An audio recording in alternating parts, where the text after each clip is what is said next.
పిలిచారు, మీరు రండి రండి త్వరగా రండి అని చెప్పి పిలిస్తే వెళ్ళి చూస్తే నాన్న అని పిలిచాము.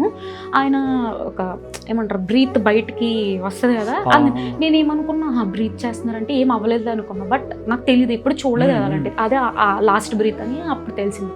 కానీ చాలా ఒక బాధాకరమైన విషయం ఏంటంటే ఆ టైంలో రమ్య లేదు.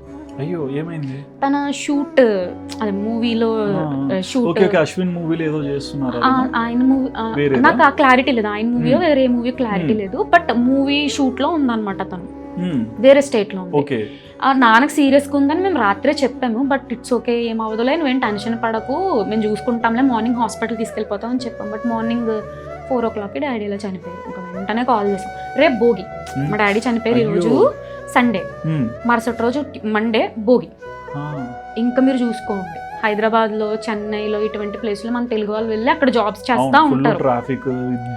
రావటానికి అస్సలు ఫ్లైట్ లేదు, బస్ లేదు, ఆ క్యాబ్ ఈ క్యాబ్ మారుకుంటూ వచ్చింది. తను ఎంత బాధపడతాడంటే వాడు డాడీ లాస్ట్ రైట్స్లో అంటే బయటికి తీసుకెళ్ళి బాత్ చేయించి ఇవన్నీ చేపిస్తారు, ఉండాలని అనుకుంటారు ప్రతి ఒక్కరు. బట్ అప్పుడు లేదు, తను లాస్ట్ ఇంకా బరియల్ గ్రౌండ్కి తీసుకెళ్ళిపోయిన తర్వాత ఇంకా జస్ట్ 1 minute ఆయన్ని చేసేస్తారు ఇంకా అన్నప్పుడు వచ్చింది. మా డాడీ చాలా వైట్గా ఉంటారు, చాలా ఫెయిర్ అనమాట, మీరందరూ కూడా స్కిన్ టోన్ వైట్, చాలా ఫెయిర్గా ఉంటారు డాడీ. గుర్తుపట్టలేకపోయింది ఫేస్.